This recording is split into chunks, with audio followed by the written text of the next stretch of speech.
Hello বন্ধুরা, welcome back to my channel. আজকে সকাল থেকেই বৃষ্টি হচ্ছে, তাই খুব খিচুড়ি খেতে ইচ্ছা করলো। আর দেরি না করে চটপট বানিয়ে নিলাম এই খিচুড়ি। চলো দেখে নেওয়া যাক কীভাবে আমি বানাবো এই আজকের খিচুড়ি। প্রথমে চাল আর ডালটা ভালোভাবে ধুয়ে রেখে দিয়েছি। এরপর আমি নিয়ে নিয়েছি আদা আর রসুন। এখন আদা আর রসুনটাকে ভালো করে থেঁতো করে নিতে হবে। এরপর রসুনটাকে বেটে নিয়ে আলাদাভাবে রেখে দিতে হবে। বেটে রাখা আদার সাথে লাল মরিচ, জিরে, হলুদ গুঁড়ো আর লবণ একসাথে দিয়ে এটাকে মিক্স করে নিতে হবে। এটাকে এখন খুব ভালো করে মিক্স করে নিচ্ছি, তোমরা দেখতেই পাচ্ছ সবাই।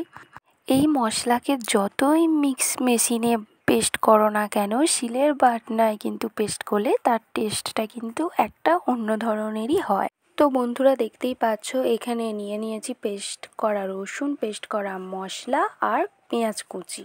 এখন আমি কড়াইয়ের মধ্যে দিয়ে দিলাম তেল। এই তেলটা বেশ কিছুক্ষণ গরম হচ্ছে। এরপর এই গরম তেলের মধ্যে ছেড়ে দিলাম কেটে রাখা আলু। এই আলুগুলোকে বেশ ভালো করে লাল লাল করে ভেজে নিতে হবে। কিন্তু আলুগুলি কিন্তু এখন লাল লাল হয়ে গেছে, তাই আমি এগুলোকে এবার নামিয়ে নিলাম। কড়াইয়ের মধ্যে তেল দিয়ে আমি এবার তেজপাতাগুলোকে দিয়ে দিলাম আর কেটে রাখা পেঁয়াজগুলোকে। এই তেজপাতা আর পেঁয়াজগুলোকে খুব ভালো করে ভেজে নিতে হবে। আর দিয়ে নিয়েছি এর মধ্যে একটা লাল মরিচ, আর দিয়ে নিলাম এর মধ্যে জিরে। এই পেঁয়াজ কুচিকে এবার খুব ভালো করে ভাজতে থাকবো আমি কিছুক্ষণ ধরে। এখন আমি এর মধ্যে দিয়ে নেব কেটে রাখা টমেটো কুচিগুলোকে। এটা কিন্তু আমি বানাচ্ছি এই খিচুড়ির গ্রেভির জন্য।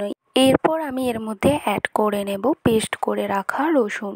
এখন আমি এটাকে খুব ভালো করে কষতে থাকবো অনেকক্ষণ ধরে, তবেই কিন্তু এটা ভালো হবে খেতে। এই গ্রেভি ছাড়া কিন্তু খিচুড়ি কখনোই হবে না, অসম্পূর্ণ হবে। এরপর আমি এর মধ্যে দিয়ে দিলাম পেস্ট করে রাখা আদা, লঙ্কা আর জিরে, লবণ, হলুদের গুঁড়োটা পেস্ট করে রেখেছিলাম আমি আগেই। এখন আমি সেটা এর মধ্যে দিয়ে নিয়েছি।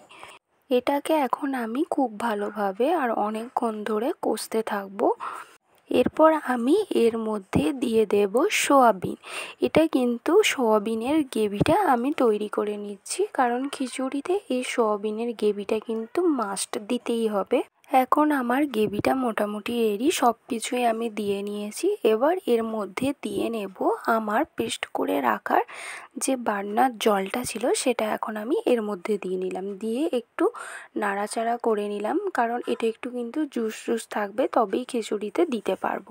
এখন তোমরা দেখতে পাচ্ছ এই গ্রেভিটা হয়েই এসেছে, ঠিক দেখতে অনেকটা লাগছে চিলি সয়াবিনের মতন।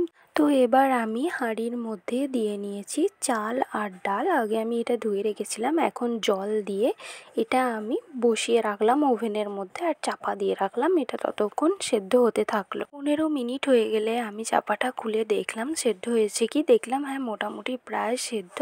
তাই আমি এর মধ্যে ভেজে রাখা আলুগুলোকে এবার একটা একটা করে দিতে থাকলাম।